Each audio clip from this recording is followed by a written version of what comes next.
Markets are up today with all major indexes up and in the green as the jobs report for December came out.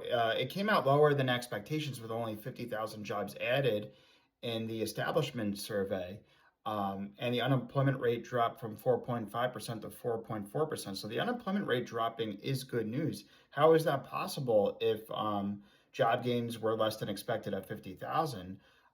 Well, one other thing though, the jobs and unemployment report for 2025, it's the lowest year of job gains since 2020, since the pandemic. So that's something we have to watch the labor market. However, the good news, well, there's two surveys, and in the household survey, that showed job gains of 232,000 jobs compared to 104,000 expected.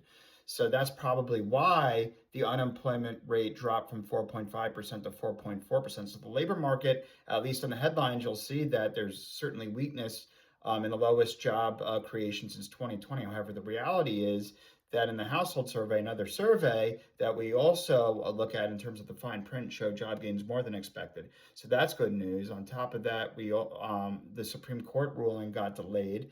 You know, honestly, we probably, investors want to see clarity on that.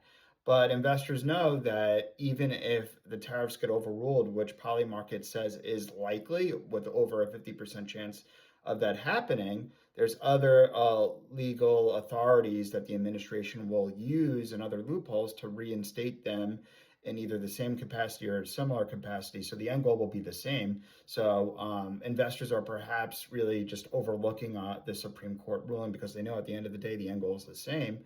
The Atlanta Fed GDP report from today showed a 5.1% GDP estimate for the fourth quarter. That's insane with 4.9% productivity growth. A lot of that is due to AI and this low fire economy. But the productivity gains from AI are really illustrated by that. Elon Musk comment that GDP growth could be in the double digits in a couple of years or triple digits in 5 to 10 years. Looks more feasible by the day. Atlanta Fed GDP 5.1% is pretty striking. And then mortgage rates are at the lowest in 3 years and under 6% at 5.99% as the administration with Fannie and Freddie is buying $200 billion in mortgage bonds, pushing down mortgage rates to make it more affordable, the monthly payments for families.